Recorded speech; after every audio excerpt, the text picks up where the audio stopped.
And good evening, everybody. Welcome to episode 157 of New York Red Bulls Discussion Group, the podcast. Gary Redman here at your service. Greetings and salutations. So, what are we going to talk about today? Well, basically a whole lot of nothing, right? So, a lot of fans came up to see, hopefully, try to keep the win going on, keep their playoff hopes alive. And what happened? Nobody scored. So, we're going to have a quick little recap and put that to bed as New York Red Bulls and Columbus SC draws to a close. Now, of course, naturally, next week is international break. But once they get back to business, off to Portland they go. So it's Portland Timbers FC versus New York Red Bulls, and we'll have a match preview. Nicholas Lianos will actually give you the dress down of what's been happening in Portland since the last time we faced them once upon a time ago. Of course, naturally, updates, previews, of course, of Gotham, New York, New Jersey, Gotham FC. They did pretty well. And, of course, New York Red Bulls, too, outlasting a certain team also in Columbus. And, of course, once again for his monthly, or say bi-monthly in this case, right? It's been a while since we've seen him. Anthony Merced comes by with his latest edition of Red Bulls Downloaded. Man, he got a lot of things to drop off back. It's been a lot of stuff has been happening behind the scenes, and this is your man to get you up to date. Now, of course, next week you can able to catch our recording which is a live show that's happening right now. Okay, so if you happen to miss it, you can catch the on-demand recording on our YouTube. Don't forget to like and subscribe on that way. X, which is formerly Twitter, and on very big Spotify. I don't know if it's a big deal of it. All the episodes will be uploaded on Wednesday. And viewing pleasure. And more importantly, if you have any questions or comments about the podcast, our guests, of course, especially with Anthony and everything else, hey, shoot us an email. We love to read them, of course, especially when we go off air. NYRBDG, the podcast at gmail.com. That's NYRBDG, the podcast at gmail.com. So we're going to be able to, so shoot us an email. We'll be more happy to answer it. Well, this was a game that we were supposed to have, right? And although the Red Bulls wind up getting just 1 point instead of 3, now it becomes very serious because after the international break, they got to get something that they haven't been able to do on the road. And we're going to talk about that plus after the break. However, there's one little piece of business we need to talk about. This week, of course, we know we only got 1 point, but our resident folks over in the other side of the Hudson got 0. So, you know what that means, right? We won the weekend. It's been a while since we did sort of thing like that. I mean, it really wasn't that much to celebrate about, but hey, you know what? Let's blow that horn just for that.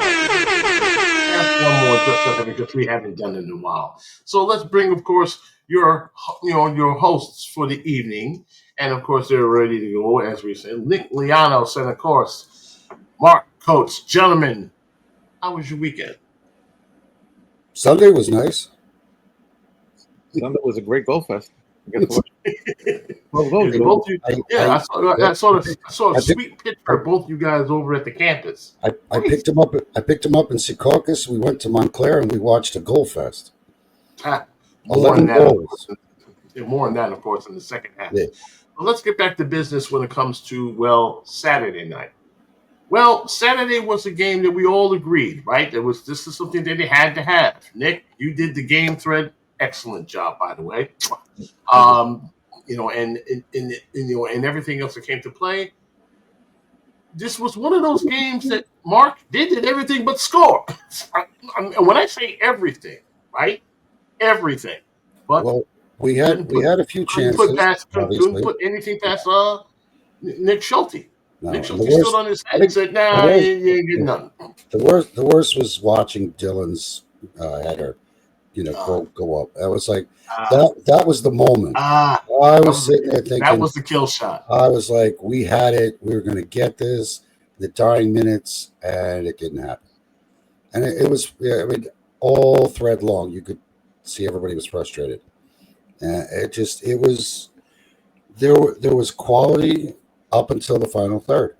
And this is something I think we have said we could just record this and play it back almost every game. It's like we came out, the team looked great. Yeah. They were moving the ball, they were concise, and Columbus was matching us. I mean that was the other part. Both teams looked good, but nobody could get the ball in the net. And that's obviously we end up with the 0-0 draw. It felt like we were playing a game against Nashville because we seem to do that a lot against them. And this is a solid Columbus team. I mean, they're not at the bottom of the table. Yeah, well, even with him being gone, we played well. They played well. I got to give them credit, and they were on top of us when it came to the final third. Same thing with us. Our defense was good. The first half, I think we were the only ones with a shot. They didn't get a shot off. Yeah, they didn't even get a shot off in the first half. But then we gave them some life in the second half, and thankfully defense stepped up. Cornell was there when needed. It was definitely fading. I was going to talk about that for a second tactically. Yeah. I mean, the last after about the 65th minute, guys just seemed to be gassed. I mean, it was a lot of running in the first, and it wasn't hot, so I think it's just tired legs. And that's about my only fault. Like when I was looking at Nick's review, the only thing I could say, Sandro waited too long to get some of those subs in, and we've listen. Wiki's got to have he's got tread marks on his back from us running him down, but I was screaming at the TV at least 2 or 3 times, shoot the ball, and it just you can see he's tentative. He's regressed a lot this year, and it's just I think we're at the point where I think we're going to see the last of him here this season. I just don't see him returning. And he keeps getting run out there over and over and over again. Nick and I were talking about why isn't Gengar spending time out there? And I know his name's Zengor, but I love to call him the Pokemon. So there's got to be something where he's just not meshing with Sandro or something. Something's going on. And he's got, I guess, equal skills to Wiki, but Wiki's the one running out there starting every week. So it was tough. It was tough. It wasn't that it was bad soccer. It was that we just couldn't find the goal. And all we needed was one, obviously. Yeah, I think we couldn't get that. Chupa, that first shot by Chupa, I think he wants that one back because he spun himself right into the open space. Forsberg gave him the pass. He got the 2 defenders. The defenders split themselves, and Chupo had that spot, and he just shanked the shot. I think he just went to hit something, and he didn't hit the ball cleanly enough, and it was right at Patrick Schultz. He made the save. He saved. The Dylan shot, the first half of the Dylan shot, he made a nice save. I'm trying to give that guy credit for that save. He kept them off the field. And then we had the goal disallowed by Neil, just a hair offside. We were just a split second late 3 balls that we could make the team 3-0. Yeah, I mean, everyone in the press box just simply, bowed their head for a second because they just knew that it was just, it may have not looked like it was offside from our vantage point. Remember, we're high up off to the left, right? So you think we might have, a good look, but unfortunately, after seeing the instant replay, I mean, even Anthony said I don't think it was offside, but it was just by by hair split. Before we give, of course, a recap, which of course nothing happened. Is this once again another situation where the Red Bulls could have at least capitalized on 3 points, or Columbus was just simply too tough? Before you answer that question, gentlemen, let's go through the recap, and then we'll all see what everyone has saw, and then we'll all put our final 2 cents in. Columbus Crew back in Harrison, New Jersey for the first time since their playoff elimination last season when the place was called Red Bull Arena. Underway tonight. Raheem Edwards with the breakup for the Red Bulls. Mohamed Soto to work this centrally, and Emil Forsberg is on this. Plays it ahead. Choupo-Moting has this, cuts it back, right foot, soft shot. Schulte is there. What a really exciting challenge. Soto off to the races, calling for it is Choupo-Moting. Eric Choupo-Moting pauses on Schulte, and that deflects off the post. Choupo-Moting again, follow-up shot, blocked away by the Crew. The flag is up. But we spoke just a few minutes ago about Moreira and about him going forward, about Soto looking to exploit the space that he's left behind. He does exactly that. He plays the ball into Choupo-Moting. He could have been in an offside position. We give great credit to Alston, who come back, and then the flag does go up. So it was offside. It was a really quick break from Red Bulls. The assistant referee just waiting to put the flag up. Turning with it, Forsberg. Able to play that ball through. Choupo-Moting will get on this. His shot save made by Schulte, and the rebound cleared away. Wins the free kick. Edwards with a good ball across. Brought down off the chest of Dylan Nealis. His shot save made by Schulte. Well, it's one fullback playing a wonderful ball to Dylan Nealis, who just got on the wrong side of Austin. Then a lovely bit of skill. Plays it one way, goes the other.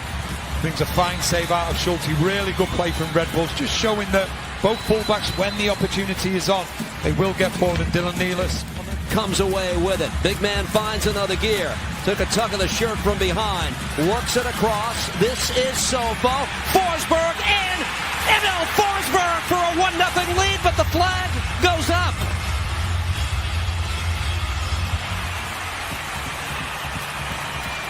And the celebration stalled. Choupo-Moting, and then they're on their way. So that is really, really close. Very, very close, because Amundsen potentially could be playing Forsberg onside. It's a close one. Obviously, if it's not a clear and obvious error, then they'll stick with it. It's a team, that is evolving on a consistent basis, having to evolve, and they're looking decent, in particular at home. Signal by Raheem Edwards on the corner. Far post cleared out as far as Carmona. Wiki Carmona with a drive. Victory for Messi and friends. Here comes Forsberg racing ahead. Has options. Picks up Dylan Nealis. Nealis to work this ball across. Choupo-Moting drive. Saved by Schulte. He wants to commit another player, and he does it just at the right time. He sees Austin has committed himself, and then he just goes across all the way to Choupo-Moting and hits it so sweet. But unfortunately for Red Bulls, it's straight at Schulte, but they just get themselves a little bit caught out in defense. Here come the Crew in the 18, but taken off his foot, and the Red Bulls survive all of that. They'll work it ahead. Gathered by Forsberg. They've got 4 into the attack, looking to chip the keeper Schulte, and he goes wide. Good effort from Forsberg. The ability that he has got. We're surprised to see him pull it off either. Here comes Diego Rossi with Edelman racing back. Rossi fires wide. Chances at each end. Game is opening up. It really is. They're just getting times to get the replays in. What a lovely touch from Abuwali, who just plays Rossi through. If you want anybody on the ball on the pitch trying to make that decisive finish to give Columbus the 1-0 lead, the way they're able to get out makes the job so much easier for defenders, enables them to stay in their positions. Amundsen. Gazdag directly in the path of Carlos Coronel. Now the ensuing corner. Forsberg will take it. Second minute of second half stoppage time. Signal by the Red Bull captain. Curls this ball in. Dylan Nealis got a head to it, but it's off frame. And it's a massive chance as well. He could have the runner. You can see the number 12. No one anywhere near him. And he just couldn't get over the ball. But what an opportunity that was for Red Bulls right into injury time. You see Forsberg's reaction as well. It was the perfect to ball. The far side. Austin.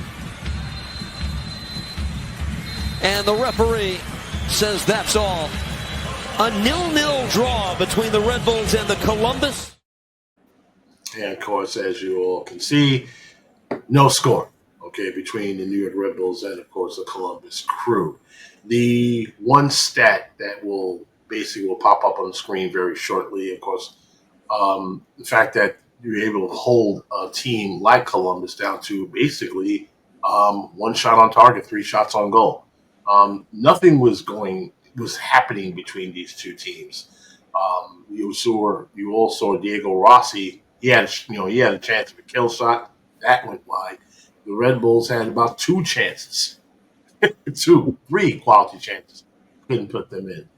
In some cases, guys, it's just the ball just wasn't going in any other day. I mean, that's basically it. So I guess my question now before the recap is this: did the Red Bulls blow it?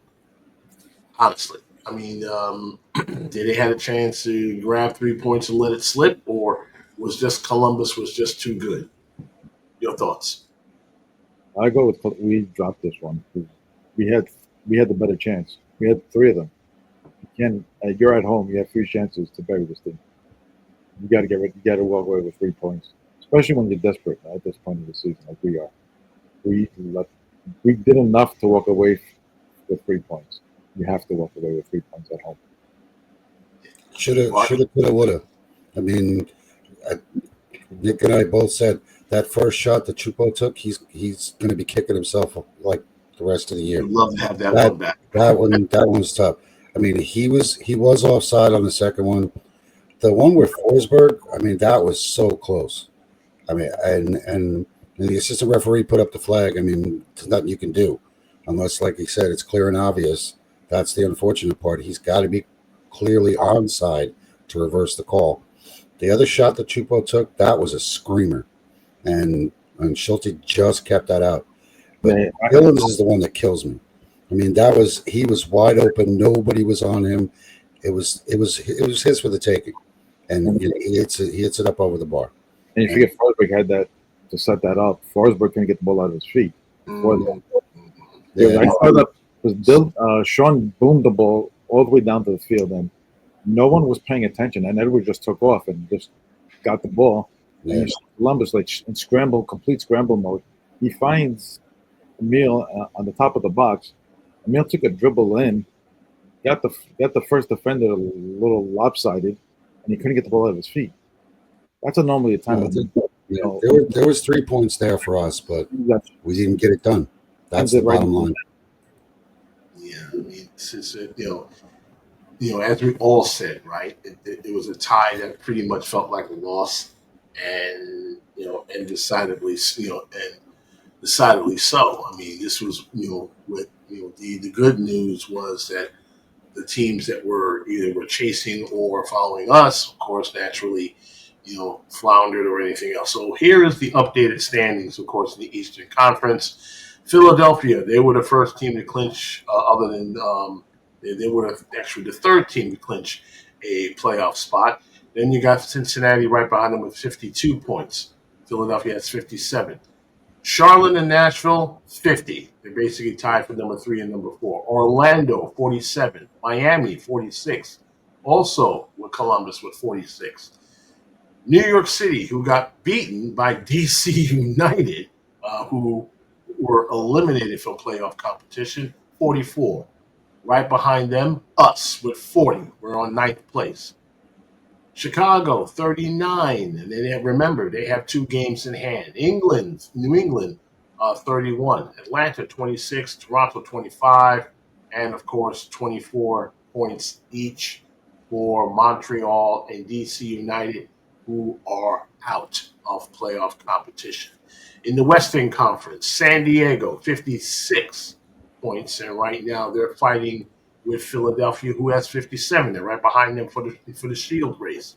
Minnesota got punched their ticket, 51 points. Vancouver, 49. Seattle, they're the champions of that whatever Cash Grab Cup, whatever the case. Congratulations to them. They're in 4th place with 44. LAFC, 41. Portland, who the Red Bulls will play next, 39. Austin, 7th place with 38. Colorado and San Jose. Colorado, 36. San Jose, 35. Playoff spot. Houston, 30, 31. Dallas, 30. Kansas City, 27.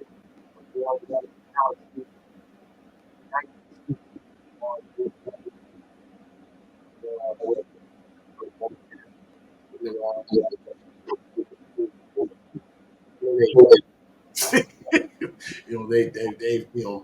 got themselves a terrific season, whatever the case may be. Hey, they had a chance to win it all, but they're going to bump it out. So as the scene now shifts now when the Red Bulls will take place, it's an international break. There's not going to be many games, believe it or not. There's a few of them. On September the 6th, boys and girls. This is going to be strange. September the 6th.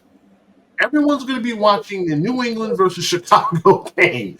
And this is why it's very important for us. We're hoping that the Revolution do us a solid. Okay. That's how it is. They win, well, they leapfrog over us. So that game is at 8:30 over in Chicago. As they say, I fear to dread on that match, but it's one of those games that we're going to be doing a whole lot of scoreboard watching. But that's the match everyone's going to be watching for that one. Yeah, New England's coach. Nick, what do you think about that?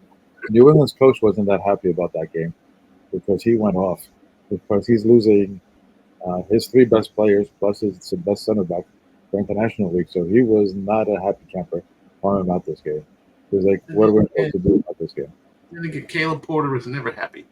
Yeah, he's never happy, but he's not now. He's extremely never. Now he's at another level to the grumbling over there from him. Well, and I agree with Tom. With Tom, of course, say what you want, but Seattle wins trophies. They collect trophies. They don't win trophies. They collect them. That's something what I would like to have the Red Bulls do. But that's another. That's going to. That comes down to ownership. I mean, it's their ownership cares. And I'm going to say that right out loud. Their ownership cares. My wife even said she knows Joe Carey is a minority owner, and starting with him and everybody else on that board, they want to win, and that's their goal.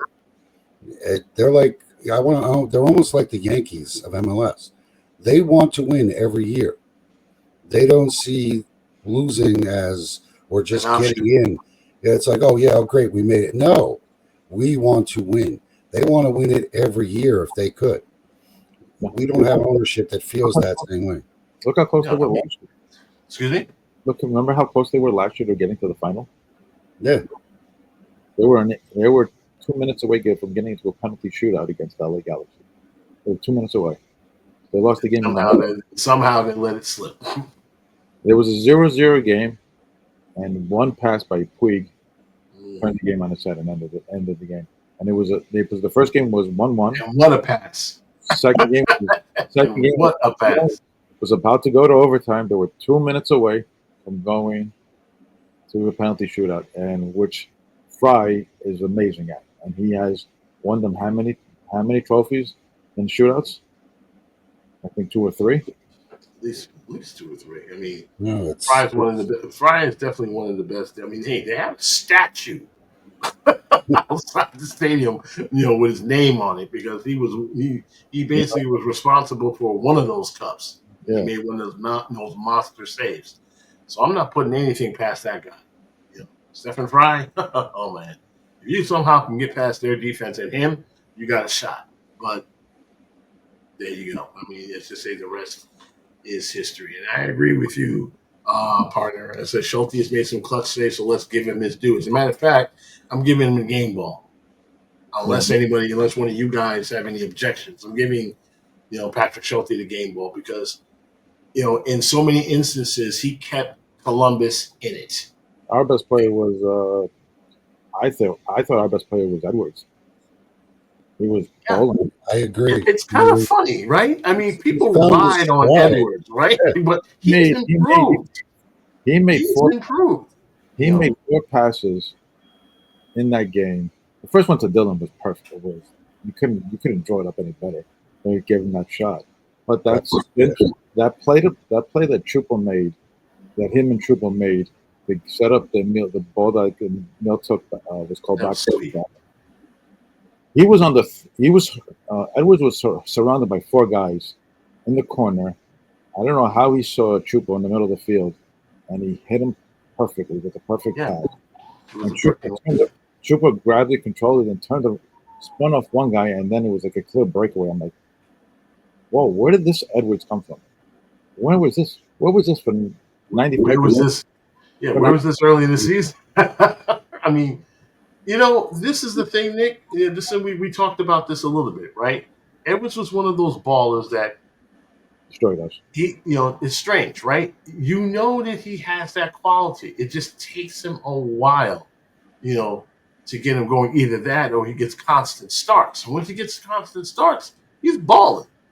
He's dishing. He's balling. And I know a lot of the guys in the group, I know a lot of the fan base will ride on him. So why we got this guy?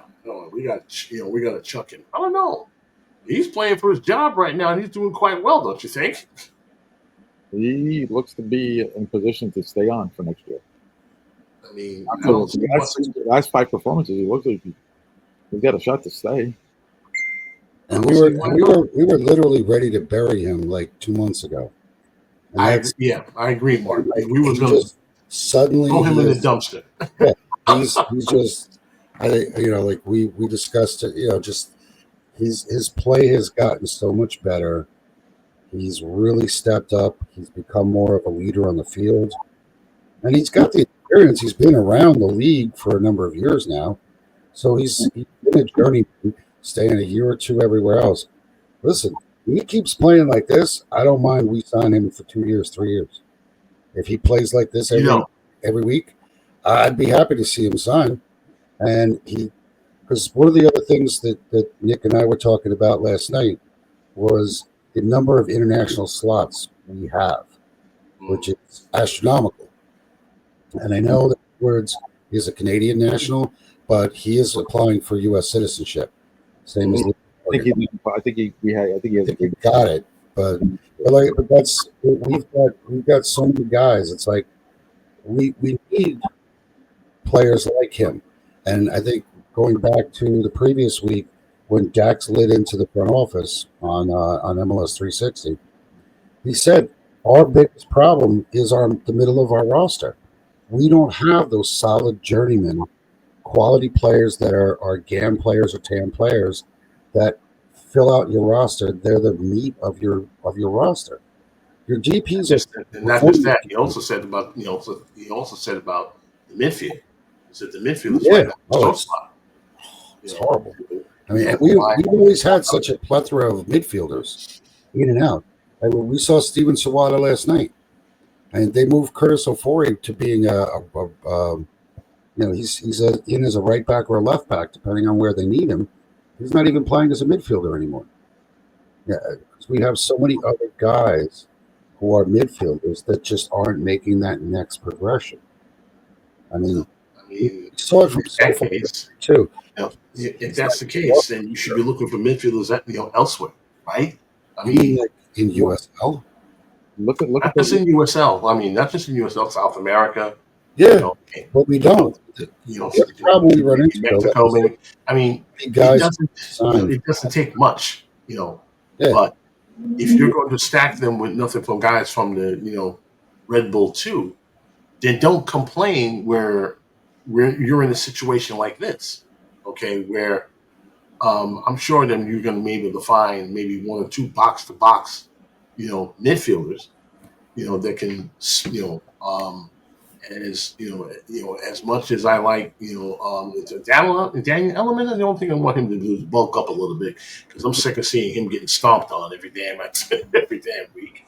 But Wiki, I like him, but off the bench, honestly, off the bench, maybe to help kill a game or two, not to start all the time because I'm seeing guys go by. Offensive side, he's tentative. He doesn't shoot enough. I don't want him to be looking for that perfect shot. But make the keeper dance. Do something. Give something. To coach. You're not doing it. You're just hanging in the seats, or you're turning the ball over. That's not what I want. That's the problem we run into is you look at guys we've had who've been obviously done well in the position. Cosmo did well. he gets moved. Tyler got moved. Yeah, it's just we don't seem to be able to keep somebody solid back there. Sean Davis. You mentioned Davis. Darlington Nagby. I know a lot of people don't like him too much, Sean Davis. He was rocking back Can you then. imagine our team if we had a guy like Nagby? A solid, like just every year in, year out, solid defensive mid, playing at his level. I just that's one of the other things too, is how many of these guys come in with aspirations for going to Europe. And listen, if that's what they want to do, that's fine. But why don't we have anybody aspiring to stay here? It's just everybody seems to either want to move on. Peter Stroud. Yeah. As much as I like, as much as I like him, but off the bench. Well, listen, his brother Jared was really good. Unfortunately, we lost him to the draft. So it's you get guys who come in, but he's doing okay. He ain't doing great, no, but that's he's doing that's okay. the other thing too. And we've talked about that too. I mean, I know people have posted up on the group. Where are they now for Red Bull and Red Bull 2 players? They are littered everywhere. Throughout USL, through some guys are playing in lower divisions in Europe. It's incredible how many bodies come through our organization. Of course, there's a lot for us to talk about that right after the break, of course. And that's when Anthony comes in, and that's one of the questions that literally will come up along with a certain banner that went up, of course, on the Torres-seated side of South, where one that I, not even begrudgingly, I'm 100% behind. There's, when we talk about, the complacency and the mismanagement and the, the landmines that this franchise consistently step on, to where folks are trying to wonder what type of club this is, or franchise this is. Most folks don't know, and I don't like the fact that I have to feel compelled to point that out, but I will. I'm this club's biggest fan, and I'm the biggest critic. But lately, I've been more of the critic side. Of course, we're going to talk about more than that. But first, it was a short week on week 31 of the Major League Soccer. Here's the final scores. We're going to take ourselves a 30-second break. When we return, Nicholas Lianos will talk about, Portland. And I'm not talking about the TV show Portlandia that came and went, but the Timbers. The Timbers. Oh yeah, about those guys, and why we might have a chance to get a road win with them. Be back here in 30.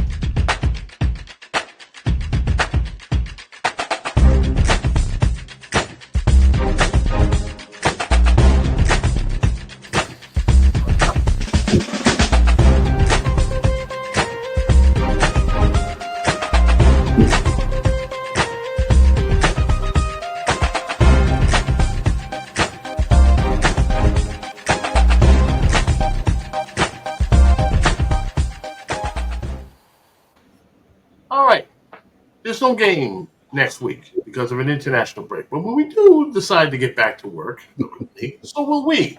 And that's where you'll find the Red Bulls, and that will be up in Portland. Nick, it's been a while since we played those dudes. This is one of those off-win games where, once upon a time we played them in the Western Conference team. But how's been the Timbers have been doing since the last time we talked about those guys? And last we did, and they're in right now. Again, 6th place with Portland. Mr. Lianos. Portland, the Timbers. We haven't played them since May 7th of 2022. Last time this year was a 1-1 draw.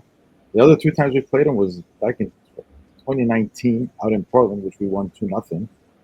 I was at that game. That was a fun doubleheader of Seattle and Portland.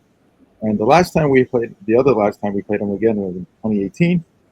It was opening night in March of 2018. That was a 4-0 win when Ben Mine scored the first goal of his career.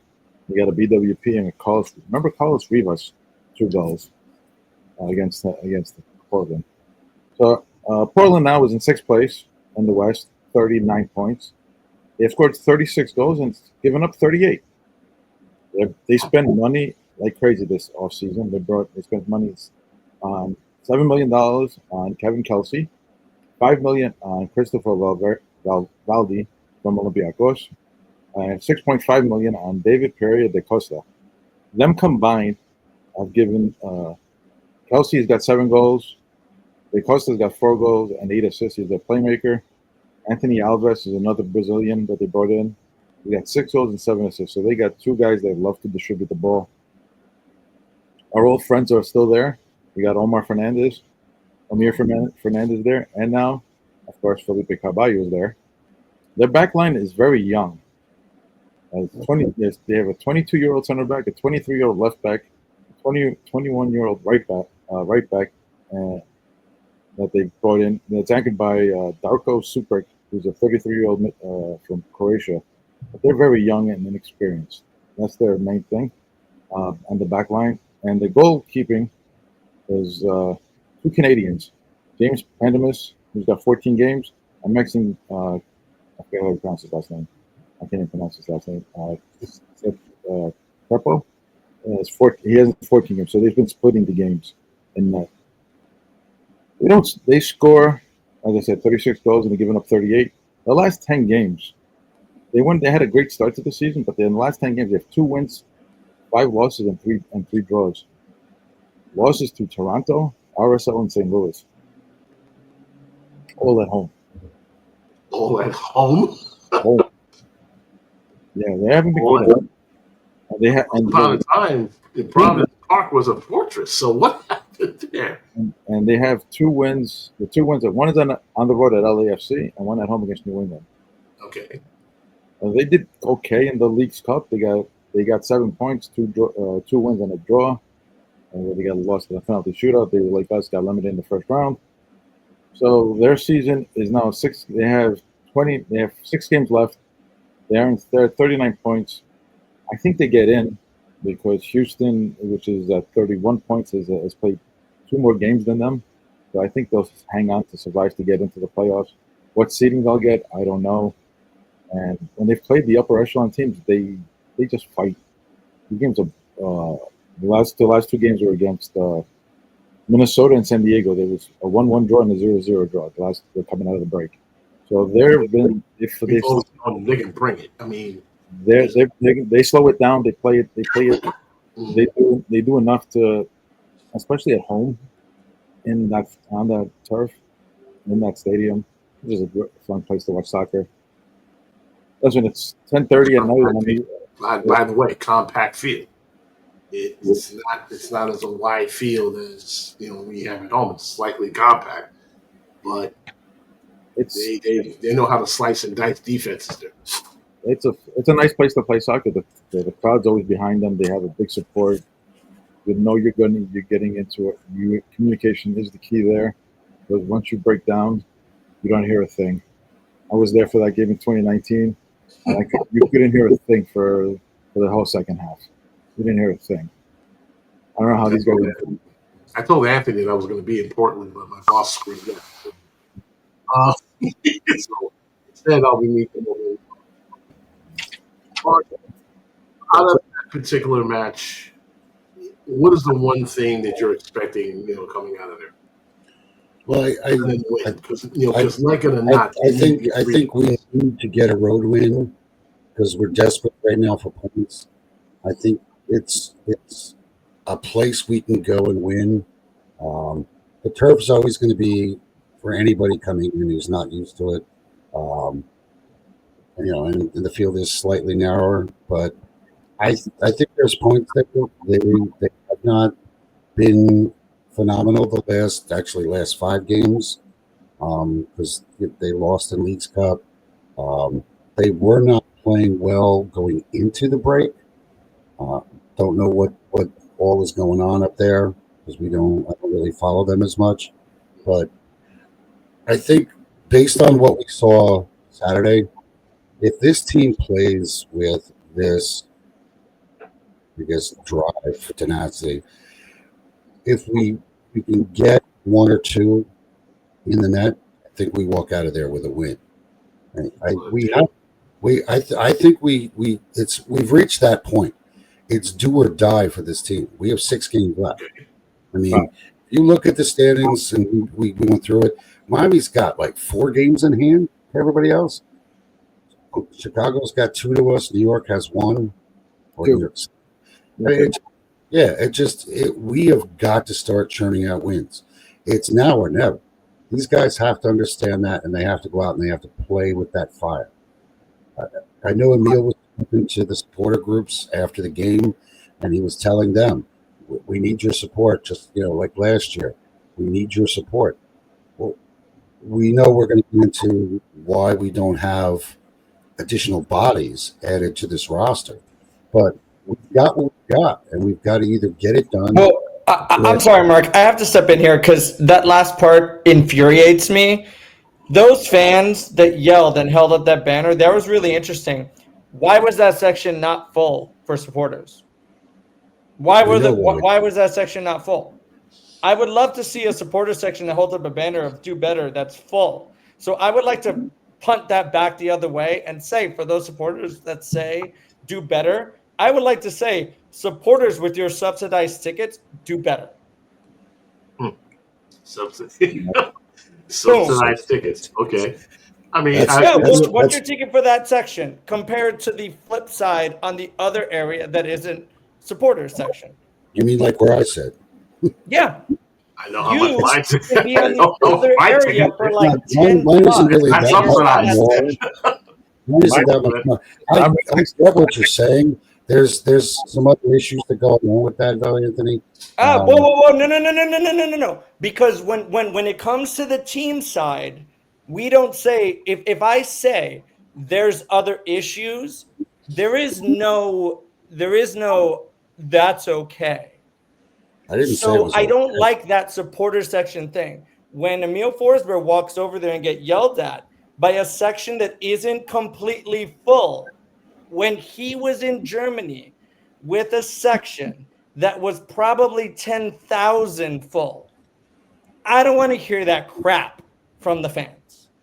I like when you hold up a sign that says, "Do better front office," do better fans, besides something that looked like it was painted on 2 hours ago. Okay, well, let me just ask you this, okay? So fans, of course, so fans will fill up their supporter sections. That's a prerogative. So, but you're trying to tell me that, they really should be showing up before they speak up? Is that it? If you want, so no one else in the building can hold up a sign that large that buys a ticket. No one can hold up a banner, a section large, right? So if you're going to hold that up, should you not be a section that's full? If that's an area that no one else can buy a ticket for, other than a resale ticket, should you not have a full section before you call out a front office? Well, I know the tourist I'm sorry. Whoa. Are we talking about football where we want to be big-ass fans? Or are we talking about the fact that people just want to complain for the sake of complaining? Let's be real about it. I'm calling everybody out here, both the front office. We can talk about the front office issues, but let's talk about the people that held up the sign in the section. Is that not right? Because that section has not been full all year. Can we be real about that for a second? Can we be real? I've been at that section full. You're right. Hey, okay. Let me just say this. I'm right there with you. Okay. In many cases, I've often said, look,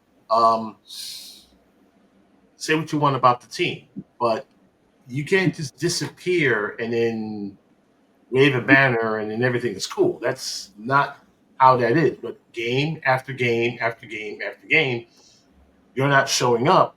You've already, committed yourselves and saying, well, you know what, I'm not going to show up because I'm not, I don't like what I'm seeing and everything else.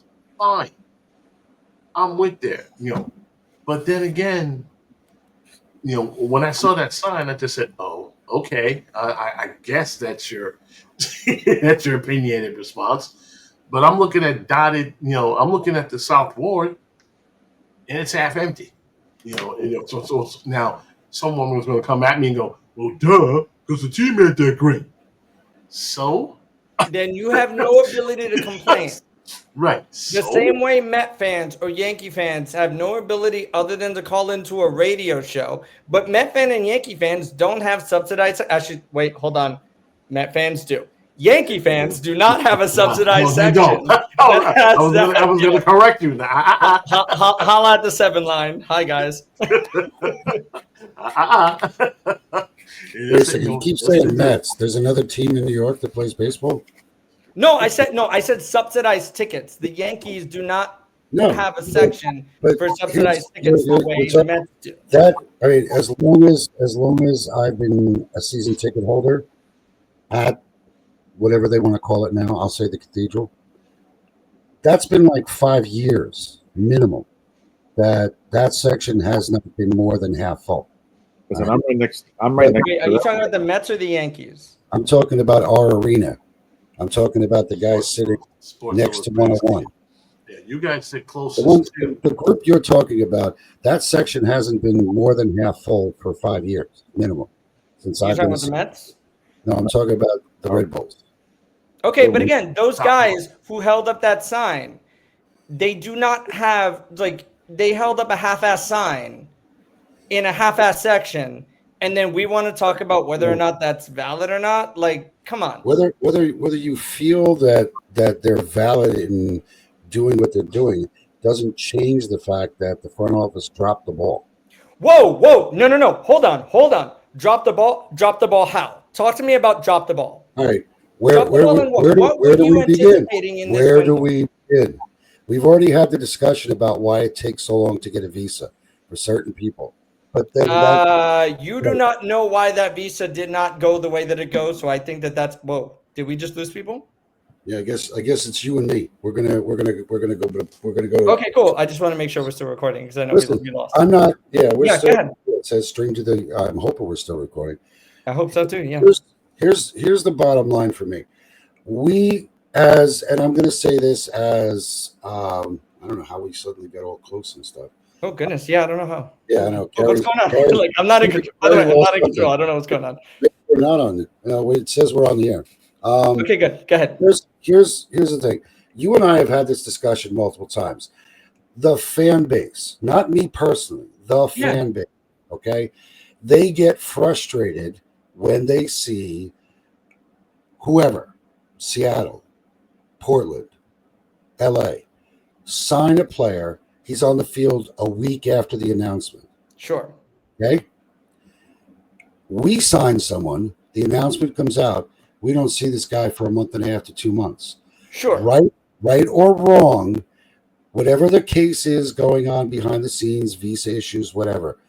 The frustration comes from this happening year in and year out. Whoa. No. It is not year in and year out. It is a case-by-case basis. Right. But when it happens on a consistent basis. Well, what's a consistent? So Gustav Bergerson, hold on a second, because I want to be very particular. I'm not going to sit here and go through every single signing we've done. No. Hold on, because I want to be very clear. The case of Gustav this year was very particular. But what other signing took too long in the past? I'd have to go back and start looking. So then we can't make generalized comments. We cannot make generalized comments. I'll send them all to you in an email. Sure, but right now we cannot on air make generalized comments without having things in front of us. All right. Well, in that case, I don't know what else you want me to tell you. No, what I want to say is, Anthony, the fan base is tired. If we want to talk about criticisms of the team, the fan base is tired of it. Tired of what? Tired of what exactly? Tired of consistently not seeing quality players being signed during the summer window. Again, that's wrong. That's wrong. So there have been quality players signed. It has taken a while for them to make it. Here's a criticism. Here in time, then they're not really truly going to make an impact. Here's a criticism that I think is better. I think that this team does not make summer transfers that are meant to impact the current season. And you can say, and I fully agree with this, if you feel that the summer transfer window is a window that should be a window that impacts the current season, I fully agree. They're not doing it. Yes, they're not doing that. So I fully agree that's not right. that leads to the other half of what I was going to say. The commentary that came out pregame on Red Bull Radio with Jokin, which unfortunately I did not hear. So if you can kind of recap it for me. Like the biggest two takeaways that I think most people got from it, and this is what I got as well. And when I was talking last night with Nick, because Nick came with me to the Red Bull 2 game, it was absolutely amazing that he basically said, we're going to hope to get in the playoffs, or that somewhere, I'm paraphrasing, but basically the message was, yeah, we're hoping that we make a run here at the end of the season, get into the playoffs, and we're going to be better in 2026. Okay. And as a season ticket holder and as a fan of this team, if you want to start, I'll go through my file cabinet and I'll get every single end of season letter that I've received from the front office, thanking me for being a season ticket holder, telling me that better things are on the way, that they're working on new signings. What did you want to hear from him? I wasn't expecting anything but what we heard. That's not. I didn't say expecting. I said, what did you want to hear from him? I guess we wanted to hear why there were no other signings or why there were no other moves. And I think you touched on it. That's fair. Because I think what realistically it is, yes, as fans of this team playing in the MLS league in the season that we play, when we hit the summer window and we need 1, 2 players, maybe 3 players to fill out the roster because of injuries, because of poor performance, whatever it may be, not using the injuries as excuses. Exactly. We just don't see impactful signings. And when these guys are signed, it's like even last year with Carballo, it took him a little while to join the team too. He did make an impact in the playoffs. Yeah. He didn't do much during the first couple games. But I mean, it depends on what you consider impact as a midfielder. Again, I think, like even like Bergeron last on Saturday night, I think he got some minutes, got his feet wet. It was an opportunity to get in. We saw some of the passes he tried. I was saying, okay, I think he's got some skills. Obviously, you can't tell what the guy's going to be like from 20 or 30 minutes of playing. But what it comes down to is, and this is where the frustration kicks in, is that the front office appears to us as a group to not care enough or do enough to make an impact for the playoffs. So I want to be very careful about those words. You said care enough. And I think that's very, very important word. What's up, guys? So wait, did you guys just abandon us? Like, what the hell? Yeah, they just left. They said we're Gary's muted too. Did Gary mute himself and not realize it? No, basically I was just sensing a nice little debate, and I didn't want to get in the way. Oh, okay, great. I didn't know because all I saw was you guys just disappear. I thought you guys dropped out. Sorry. We don't see things the same way, and there's nothing wrong with I'm not disagreeing with Anthony 100% either. No, I'm saying that you have some legitimate gripes, but you're telling me that I don't have a list of names of guys. That's not what I'm saying. Signings done in the summertime that just haven't panned out to much of anything. That's not what I'm saying. What I'm saying is a lot of time, and I can tell you this as a baseball fan, as a lot of fans, as a fan of the New York Rangers and a lot of things, that like a lot of times we complain in generalizations, and that and those generalizations lead to saying that people don't care, or that we are not listened to, or whatever it is. The truth is, whatever picks may happen, they hit or they don't hit. The decisions happen or they don't. What I'm trying to say is that the consensus for the fans, when they say that this front office doesn't care, I don't like that, because there is a $200 million building going up that is creating an academy.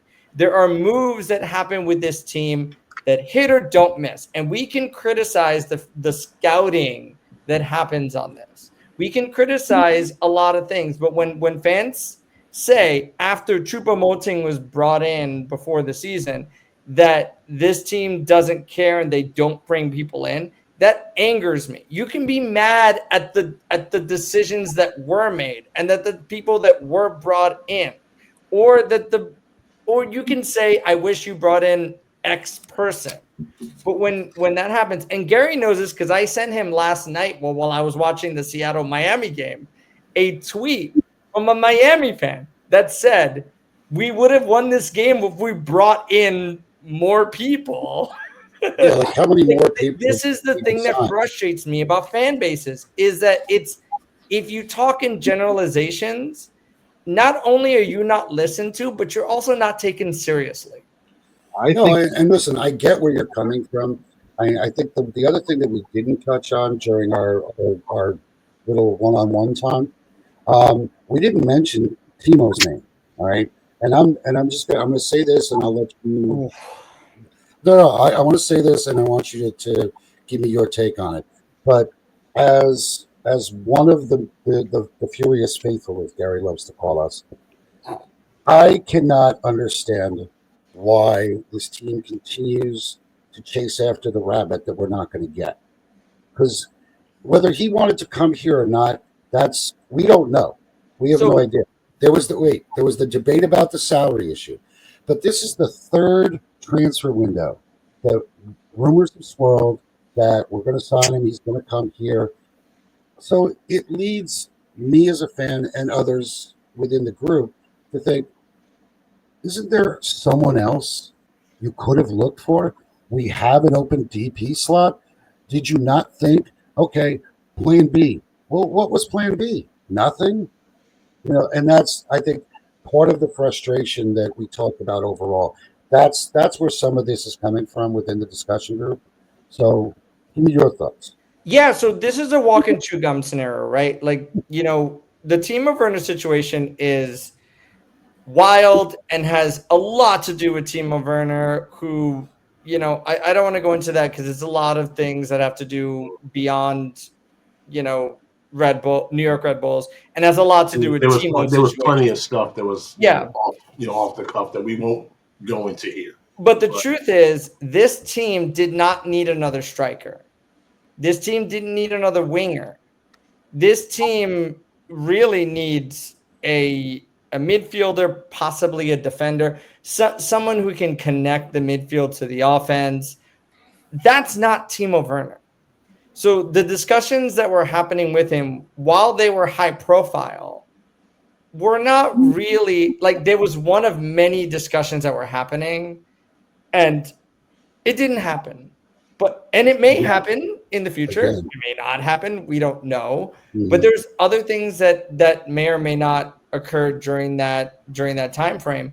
But we know that since 2015, when this team turned over a new leaf in their new mindset, summer transfers have never produced a big name that has a massive, massive impact on this team. So they bring in people that are either meant for the next season or as a stopgap moving forward. So when fans say like, oh, Timo, why wasn't there a plan B? Timo is an offensive striker. There is no need for a plan B on this team. I mean, I shouldn't say there is no need. There's no need for what Timo brings to this team in that position. Who does he like? Okay, I'm going to ask you, Mark. If he comes in today, where does he play? What position? Left out is probably where. I mean, I don't know that he's not the problem, and this is why I said. Well, hold on, no. Where does he? So he plays left wing. If you're going to sign him and bring him in, right? Yeah, who's going to play on the right wing? Okay, if you're going to go with the 3-back system, we don't have 3 guys consistently at center back that we know can start every game, play every game, and play at that high level to cover for the fact that they don't have 2 fullbacks. But again, I have to bring it back to with the way Sandro plays. Right. Where does he play? That's about it. I mean, I don't see him breaking. I mean, he's not going to get used like he was. So you say he plays on the left? Well, where else are you going to stick him? That's where Emil Forsberg plays. That's what I'm saying. But where else are you going to play him? You're going to lose somebody. Why do you need him? I think that's Anthony. I think that's what Anthony's trying to say. I mean, if you bring him in, we're going to lose somebody. If you were spending time talking about signing him and it didn't come to fruition, we didn't have a space for him anyway. But again, you can walk and chew gum at the same time. Like they're talking to other people. Right. But we didn't obviously get anything done while we were walking instead of we did. They signed Gustav Bergerson. But we knew about that, like I said, back at the beginning. He actually got they posted that up even before the transfer window officially opened. They again, said I have to ask, what's the problem here? Like I'm still missing the there's problem. still because we have an open because of time constraints, guys. Let me just wrap this up. Basically, I wish this was a part 2 to this. We should have a part 2 to this one. We can do it. I would love it. I would love it, Mark. I think this was a great discussion. I mean, I want to sum this up, basically, I just want to say this as a somewhat referee. You're both right. Because when it really comes down to it, was you're both right. Because Mark, you hit the nail on the head.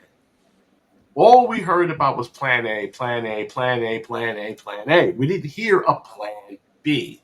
And because of the plan B, a lot of the fans that were hopeful for any big splash to walk in the door, and I'm talking about those particular fans, they was waiting for a big splash, didn't walk in the door. Didn't happen. So they were they were up in arms, getting angry over something that even I said, I don't think this guy's worth the money he's screaming about. Okay? This guy hasn't seen the pitch in almost 2, maybe now 3 seasons. Okay? And keep in mind why he wants to stay, in Europe, in some case in Germany. We got the World Cup coming next year. Okay? And he's going to do whatever he's got to do to get himself featured to be on that squad. Unfortunately, time is not on his side. So by him sitting on the sidelines in this case, no thanks to his, him and his ridiculous manager. Putting, sunshine and rainbows in his head. He's going to be on the sideline while the German team is already, working on making to the World Cup. Oh, well, they moved on. But, if Werner would have said, you know what, let me get a 2-year deal, ball out and see what happens, who knows? Who knows? The year after that, I believe 2 years after that's a European Championships. You could have brought him in there, but some folks don't think that way. Now, on the other hand, for the New York Red Bulls, I agree with you, Anthony. They're just frustratingly German when it comes to things like this, okay? They will build the way they want to build it, and that frustrates fans to the nth degree. Okay, you're probably wondering why we're signing guys from, I don't know, someplace out in Europe and not necessarily, guys from our neck of the woods in the CONCACAF area, maybe, Mexico, maybe South America, whatever the case may be. I don't know. I wish they looked more to the USL world. I think there's a lot of USL players that don't take up. How many times have I said this? Out of all those ballers, there's got to be a top 10%. Top 10. And they're balling look at Louisville. Grab a guy from Louisville. I mean, there's a box-to-box midfielder that's basically generating the offense on that squad. And you're telling me they're not worth a look. That alone strikes me, right to, the reason poor management. Not necessarily in the business side. They're going to do whatever they do to sell tickets, to move merch, to get fans in the building. That's their group. But then there's the bread and butter side, the guys who, complete the team. And I'm sorry, I know a lot of folks ain't going to like this. I'm not going to say they suck. I'm not going to come out and say that. But my thing is, you're doing it wrong. How is it that, you're very pensive about the very thing that you need to win? And most fans are frustrated, Nick, okay? They want a team that doesn't want just compete. They want to see a team that can win. We're one of the very few teams, if any, that has not won MLS Cup. We've appeared twice. That's it. We've appeared in finals in the U.S. Open Cup. That's it. We're still not as bad as New England. That's true. They got the golden sombrero. 5. Okay? Golden sombrero. 5 trips to MLS. Didn't win anything. But I know at Stadium. least their fans can say, hey, our fans you want to talk about an ownership that doesn't care? They're stuck somewhere out in Foxborough where they really should be out in Boston. They're playing in a rented football stadium. They do well out there. Still rented. Yeah. Still rented. But even their fans, even their fans are upset. They're like, yo, everyone's got these nice, shiny soccer-specific stadiums. When do we get ours? Crickets. They got a nice, performance center. Oh, yeah, they do. Just like all the other teams did. I mean, what kind of flex is that when we're not going to spend money on players, but we're going to build a top-of-the-line performance center that's right now being built. When they're done, they're going to give that one to Gotham FC. Enjoy. We got this one. And they're going to move all their personnel to it. That's going to be their headquarters. And if you don't know what it looks like, check out, Red Bull Bragantino's training center.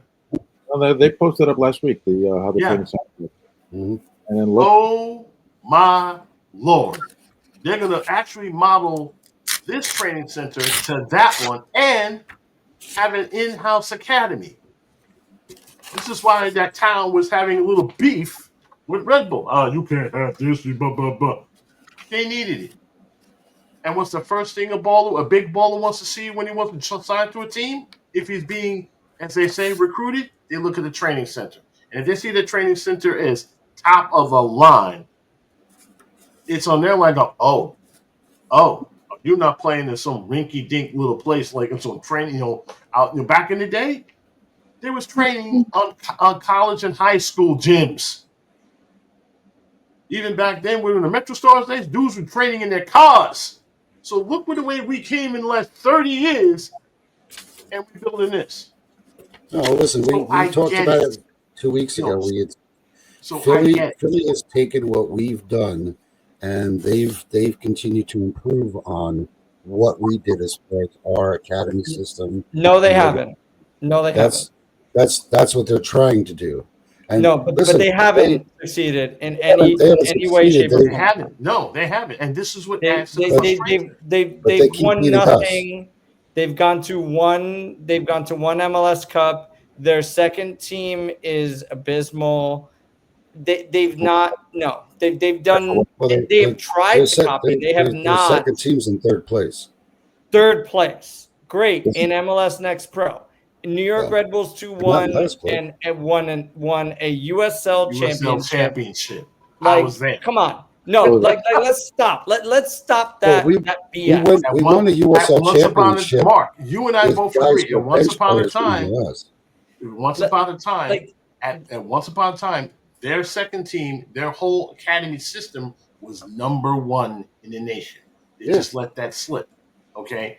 You and I have discussed this. You and I got angry about that because if you can't have a strong second team, you're not going to have a very first team. It's that simple. So, a funny thing happened along the way. You can't do the immediacy bias with Philadelphia. They are doing very good right now. They have nothing to show for it exactly the same way the Red Bulls do. Yeah, but we've been at it for 30 years. It doesn't matter. They're not successful. Yeah, I get it. I mean, no. Once again, I get it. I get the fans' frustration. I'm not discounting it, and I'm not dismissing it. Because how many years I've been saying this, guys? How many years?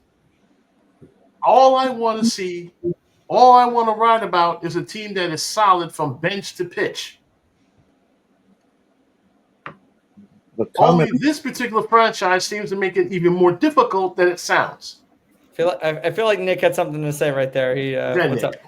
The comment that I think most people got upset with over the weekend was from Johan when he said, we're going to keep the designated player open for 2026.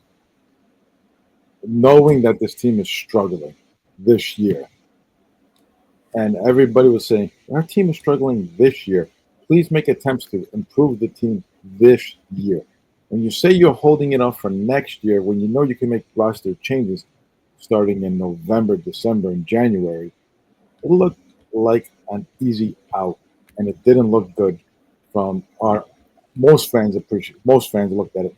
Really, dude, are we playing for next year? Or are we playing for now? We want to see something now on the field. Somebody to come in now today. That's what a lot of people said. We really do. That's what you're going on for next year. We're going to hold it for next year. No, I don't want to hold on to next year. I want to see somebody coming in to help this year. Yes, the transfer window in August and July is a short 45-day window. It's hard to get somebody from the Europe to come over in this spot since everybody's looking for new teams. I get it. But we're also playing at we were also in at the last 10 games of the season at this point, and we're struggling to make the playoffs. Don't you think somebody you would have to say, "Hey, man," and the party say, "Well, we were going for Plan A, and Plan B was blank." But would you want to? Would you want a guy coming off of his vacation as a DP in the last 10 games, still looking to get in shape? I didn't want to then go back onto the vacation spot. Anthony, I agree with you that I didn't want that, but I did want somebody to come in to help where we're lacking. And from what I see and what I've heard from Johan was that it didn't sound like he was totally. He said that we got the break, we got Gustav coming in, which was great. He's a proven winner, fine. But you don't think we needed a couple of more in what areas? In the midfield and in center back. Okay, I understand the center back position. But again, do you want it? So I don't know how many people in the league have DP center backs. No, I didn't like because you mentioned DPs. That's why I'm kind of that was the thing. You didn't want to use. I think what Nick was basically saying is, like I said, time. Gotcha. Sorry about that, Nick. I think what you're basically saying, Nick, is not necessarily DP, but MLS quality at least. I agree with that. No, I agree with that. Yeah. That's why I said earlier that I think that there needs to be more scouting in USL in that area. Because look, these Americans, look, the Red Bull has found such success with Americans in the past. You talk about Aaron Long, the Nealis brothers, Sean Davis, Tyler Adams, all these guys, right? And we're seeing it now as well. Julian Hall, Serge Goma. And I know that people are going to kill me and say, well, they haven't produced on the field, blah, blah, blah. But they're guys that have shown something to be able to be called up to their national teams at this current moment. I get that. I get it. But when we need to be very particular when we talk about DP versus just bringing in, because they did sign Mosquera, who I understand will not be an impact this year. And a lot of times the impact is not going to be from the summer transfer window during the current stretch of the season. So we really need to be very careful with our anger one way or the other of where we want the impact to be. Okay. Also, to the guy who said that I have Jokin's talking points, I definitely don't, because his talking points are way worse than mine. The interview was John. Just so you know, John. He and Jokin are so far apart. It's just not funny. I've seen this guy in action. It's just, I mean, it's wrecking ball. But overall, and then before I move into the next point, overall, I agree with Mark. I agree with you, Anthony. I agree with Nick. I agree with John Amaral. I mean, who's a terrific guy. Him and I, talk about the team all the time. It's a frustrating point, for the Red Bull. There's no denying it, none. And part of my problem is really on the sporting side, where other teams, sure, it's a hit or miss business, right? If you get somebody and if he's the major impact on the field and off the field, you're golden. You're good. You're good. But then again, how many times have we seen players that back in the day we signed $2 million contracts, and he doesn't even crack the first team. Jorgensen. But Mateus Jorgensen, I think Nick just said Jorgensen. I mean, remember him? $2 million. He's playing somewhere. I forget exactly. He just scored a goal the other day, like something like that. I actually saw he was playing in Europa League too. Oh, wait, we're allowed to say Kamala now, right? Oh, we're allowed to say Kamala too. I mean, Kamala, he came on, pouted his way through, angry, played angry and everything else, but he didn't do jack. Not much. Yeah. Couldn't even crack double digits. Was that a good signing? Vanzier. I mean, Vanzier? No, I mean, where is he now? He's somewhere in Belgium, right? He's in Australia. He's somewhere in Belgium. Like I said, this is what I mean by hit. All this is a zero-sum game, hit and miss. Am I excusing the Red Bulls? Red Bull of a front. When you say the front office, let's just stick on the sporting side. When you say front office, that also includes the business side. There are two decidable, correct groups that run a soccer franchise in Major League Soccer. Okay, the head of that table is Mark DeGramper. He's the general manager. He has to stride between both sides. Okay, whether it's effective or not, I'll leave that to you. Honestly, I personally think he's kind of held hostage on the sporting side. Listen, it's tough for him. Knowing the guy like I do, he ain't happy. He's not happy. Look at some of the things that from the let's say the business side, we have this whole thing of sending the Bulls this year, which has been a little more get the fans up and involved. All right, we have Red. Red came and sat down next to my son a couple games ago in the stands. I thought it was hysterical. He was like, all of a sudden, it's like he was asking for a fry. It's fun. He gets the crowd going, but that's the entertainment side of it. That's not what we're seeing on the field, and that's a lot of people don't know the distinction with what goes on in the front office. Is that the sporting side are the ones where they're the ones signing players, scouting, doing all the work with the players. The guys who market the team are a completely different group. And I think they do a good job of trying to get us noticed, to get us more butts and seats. Yeah, the product on the field. Don't think for a second. Don't think they're trying to be relevant in a sports rich area this one is easy. It's not. It's not. We can't even get on the news. And they've done a very good job in the last 2 years, 3 years, I guess, post-pandemic, of getting more bodies into the building. It's been a lot of kids. It's been a lot of families. A lot of soccer groups. It's been a really fun environment of people. Even the away supporters, have been very fun. We were ready to sign Timo, but we couldn't find anyone except two. This is my point, John. Right? Like I said, this is my point right here and here. I mean, this goes by the organizational stupidity that I sometimes yell and scream at.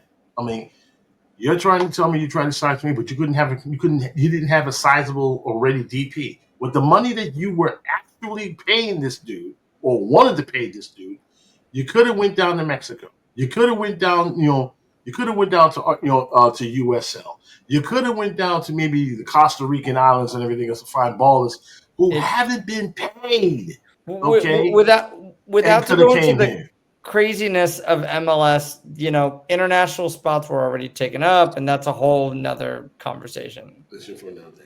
We could talk for 8 hours about the international slots and MLS craziness and all that kind of stuff. We were trying to do that yesterday, and we just started banging our heads. Yeah, it makes it's algebra.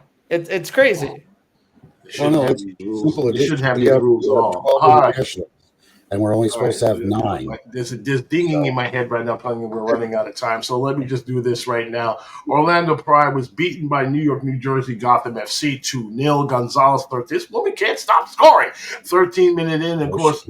Owl just 1 minute, of course. By halftime, and of course they're holding on to the 8th spot in the league, the last playoff spot for their next game. They'll be playing an international game against Alianza, of course, down in Mexico for their New York Red Bull 2. You guys You said you guys saw a score goal fest. Well, It Benny was. Denny with Benny with 3 goals, 11th, 17th, 67. He had a hat trick. Mitchell with 2, Mascara with 1. Jimenez, he tapped in. He put his 2 cents in the 90th minute.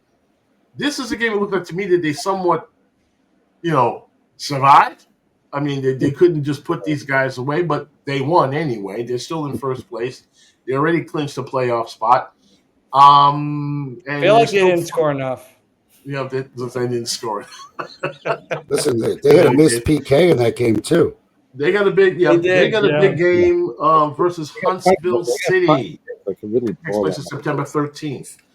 Gotham FC will be playing Alianza tomorrow at 9 p.m. For that championship. So it's a long way away before we start talking about Portland, right? So we basically got a week and a half or so. Despite that, what's your predictions on that game? Oh my God! All right. I'm just going to go 2-1 win. I was going to say the same thing. Great minds think alike. What was that? 2-1 who? 2-1. Something's got to give. They haven't won a game on the road since DC, so something's got to give. Yeah, I can see 2-1 Red Bull in that one. Well, that's 3. Gary, yeah, I can see that definitely. Going to give us the clean sweep. Oh, it says lost. I'm going to have to jump through the screen. Well, no one's going to be scoreless. That's for damn sure. No, we said that on Saturday. No one's going to be scoreless on that one. I mean, I'm thinking, thinking it's going to be a barn burner. Bigger, that young defense should be, worrying.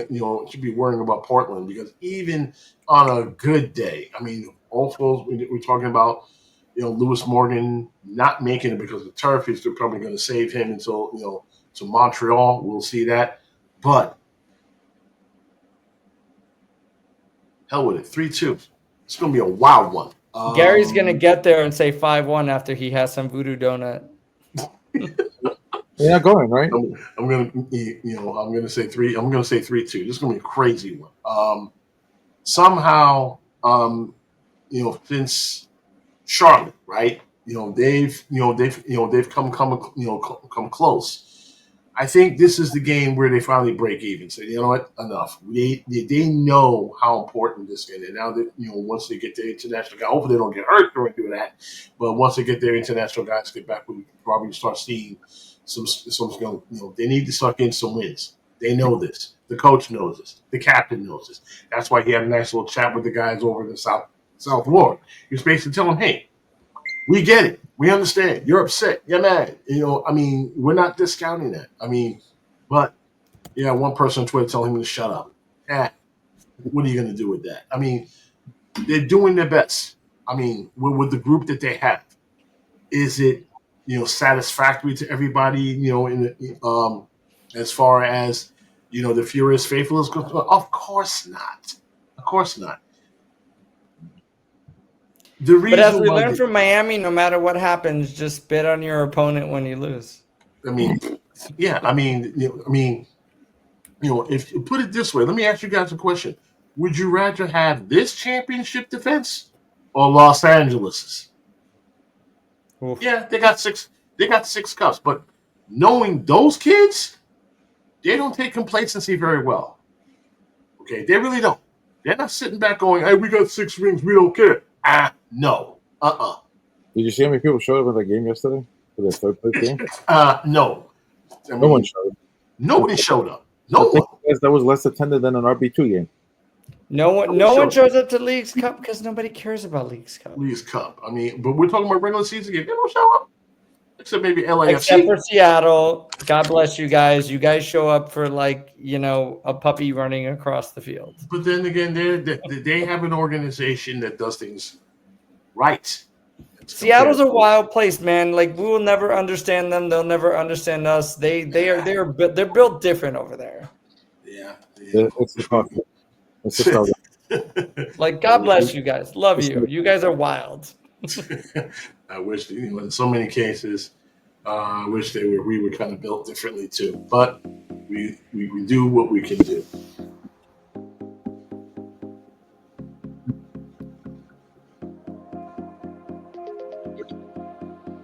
What a show. What a show. I mean, we haven't even got the nice debate. Anthony, thank you so much, man. Because you always bring it whenever we do a pregame. And, of course, you do a podcast. Always fun debating things with you. I mean, feel free to stop by any other time. If you missed the live show that's going on right now, of course, hey, don't worry about it. The rebroadcast will be available on Wednesday, shortly after midnight. So, watch our emails, posts, and everything else. You can check us, of course, on the YouTube channel. Don't forget to like and subscribe. And, of course, on X, I'll also be there as well. And, of course, our home from the very beginning, Spotify.com. Our next show will take place 2 Mondays from now, as a matter of fact, on the 15th. Plus, that's when we get ready. That's when we get ready for Portland for real. So that's it, boys and girls. We are done.